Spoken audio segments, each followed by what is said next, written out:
साथ संगत जी, आज की साखी शुरू करने से पहले गुरु साहब का उपदेश समझने की कोशिश करते हैं। सतगुरु कहते हैं कि जिस तरह पानी में पड़े हुए फूल के पत्ते पानी के सूख जाने पर नष्ट हो जाते हैं, खत्म हो जाते हैं, उसी प्रकार हे मनुष्य, ये तेरा धन और जवानी भी खत्म हो जाएगी। जो लोग अपनी जवानी पर नाज करते हैं, अपनी जवानी पर अहंकार करते हैं, गुरु साहिब उन्हें समझाते हुए कहते हैं कि हे प्यारी जीवात्मा, जब तक तू देह में जवान रहती है तब तक तू खुश रहती है, लेकिन वह दिन दूर नहीं जब ये तेरा शरीर बूढ़ा हो जाता है और उस अवस्था में तुम चाहकर भी ईश्वर का नाम नहीं जप पाती और तुम्हारे वह मित्र जो तुम्हारे साथ बड़े होते हैं, तुम्हारे साथी होते हैं, वह भी कब्रिस्तान में चले जाते हैं और तुम उनको देखकर रोती हो, लेकिन फिर भी यह नहीं समझ पाती कि तुम्हारा भी वही हाल होना है जो उनका हुआ है। साथ संगत जी, गुरु साहब आत्मा को एक सुंदर स्त्री कहते हैं और इस संसार को उसका मायका यानी कि पिता का घर और परमात्मा के घर को उसका ससुराल कहते हुए सतगुरु हमें समझाते हैं कि हे प्यारी जीवात्मा, तू इस भ्रम में मत रह। जो तेरे पिता का घर यानी ये संसार है कि तू इसको कभी नहीं छोड़ेगी। अंत में तुम्हें अपने सच्चे घर यानी कि परमात्मा के घर, जिसको गुरु साहब आत्मा का ससुराल कहकर बयान करते हैं, वहाँ जाना पड़ेगा। हे नानक, जो स्त्री अपने पिता के घर यानी कि अपने मायके में सोती रही, कोई गुण नहीं कमाया, कोई अच्छा कार्य नहीं किया, वह अपने अवगुणों की पोटली लेकर अपने ससुराल यानी कि उस परमात्मा के घर जाएगी। साथ संगत जी, पिहोवा नामक स्थान हरियाणा के कुरुक्षेत्र जिले में स्थित है और ये स्थान हिंदुओं के लिए एक बहुत बड़ा धार्मिक स्थान माना जाता है और यहाँ पर एक कुंड है। कहा जाता है कि जिन लोगों की असंभाविक मृत्यु हो जाती थी, उन लोगों के प्रियजन इस स्थान पर आकर स्नान करते थे ताकि उन लोगों को मोक्ष मिल सके और वहाँ पर बहुत भारी संख्या में लोग आते थे, जिसका फायदा वहाँ पर रहने वाले पंडित उठाते थे, क्योंकि जो लोग वहाँ पर स्नान करने आते थे, पूजा पाठ करने आते थे, वह दान भी दिया करते थे और वहाँ पर पंडितों ने एक ऐसा षड्यंत्र रचा रखा था ताकि वह वहाँ पर आने वाले लोगों से ज़्यादा धन वसूल कर सके। और उन्होंने उस कुंड में एक सोने की बाड़ी डाल रखी थी,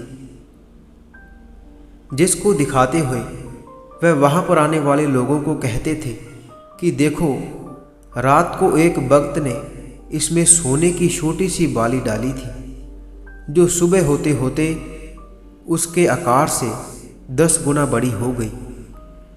इसलिए आप भी जो कुछ दान करोगे, आपका किया हुआ वह दान 10 गुना हो जाएगा और उसका आपको 10 गुना फल मिलेगा।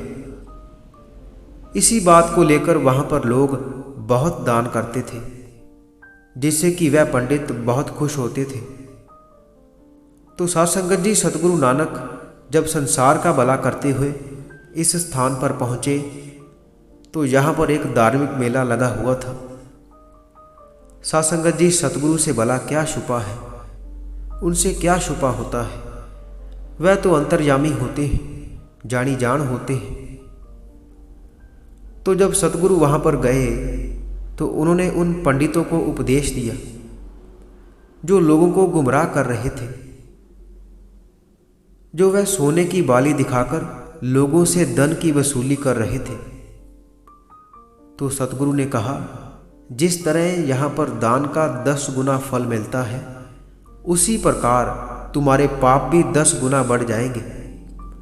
तो सतगुरु कहने लगे, अधर्म और पाप का रास्ता छोड़कर तुम नेकी और धर्म पर चलो, इसी मार्ग पर चलकर ही तुम्हें ईश्वर की प्राप्ति होगी।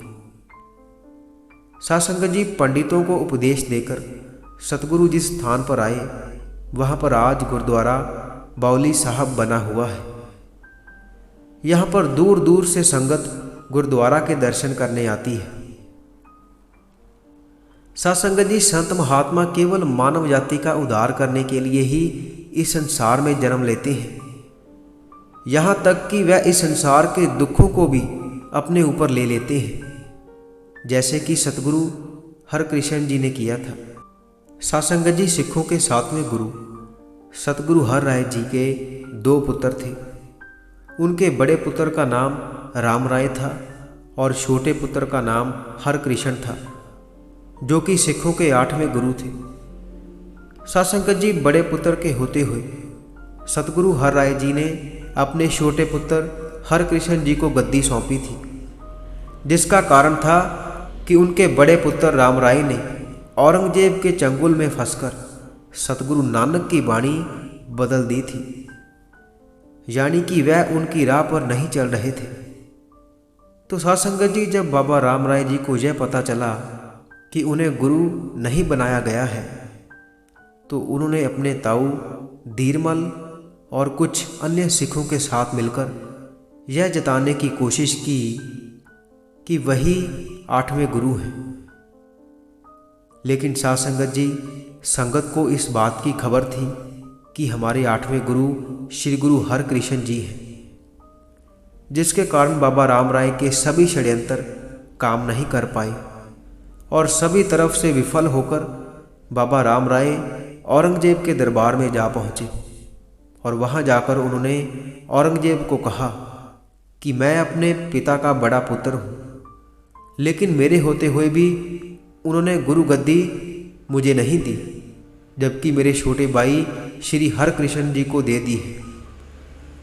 तो उनकी यह बात सुनकर औरंगजेब ने सतगुरु हरकृष्ण जी को दिल्ली आने के लिए कहा।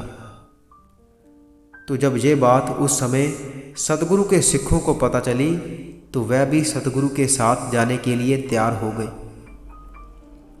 और जब सतगुरु की मुलाकात औरंगजेब से हुई, तो वह भी सतगुरु की शक्ति से अछूता नहीं रह पाया और उसे मालूम हो गया कि गुरु हरकृष्ण जी को गद्दी उनके विशेष व्यक्तित्व के कारण ही मिली है और बाबा राम राय के साथ कोई भी भेदभाव नहीं हुआ है। और सासंगत जी उस समय चेचक की बीमारी लोगों में बहुत फैल गई थी, जिसे कि सतगुरु हरकृष्ण जी ने यमुना के किनारे लोगों पर अपनी कृपा की दृष्टि कर उन्हें इस बीमारी से मुक्त किया था। सासंगत जी जिस स्थान पर सतगुरु हरकृष्ण ने लोगों को चेचक की बीमारी से मुक्त किया, उन्हें भोजन बांटा, कपड़े दिए और उनकी संभाल की थी, आज वहाँ पर गुरुद्वारा बंगला साहिब बना हुआ है। और उसके बाद सतगुरु हरकृष्ण जी लोगों की भलाई लेकर सतगुरु खुद इस चेचक की बीमारी से ग्रस्त हो गए और सतगुरु ने चेचक की बीमारी के कारण अपनी देह को त्याग दिया था। सासंगत जी ऐसे सतगुरु हम संसारी लोगों का भार अपने ऊपर उठा लेते हैं,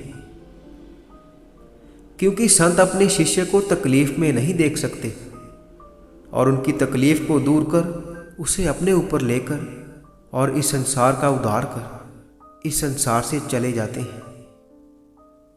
सासंगत जी इसलिए तो अक्सर फरमाया जाता है कि जिनको एक पूरे गुरु की शरण मिली है, उन्हें तो पल पल उस मालिक का शुक्रिया करना चाहिए कि मालिक ने इस संसार के लाखों करोड़ों जीवों को छोड़कर हमें अपनी शरण बख्शी।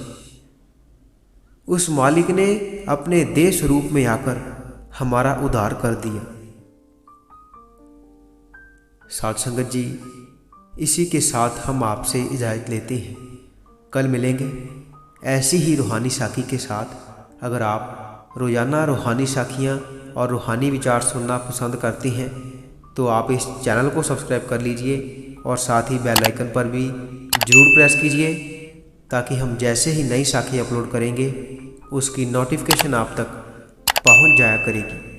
और अगर आप रूहानी साखियाँ पढ़ना पसंद करते हैं तो आप हमारी वेबसाइट www.santwachan.com पर जाकर पढ़ सकते हैं, जिसका लिंक वीडियो के डिस्क्रिप्शन में दिया हुआ है।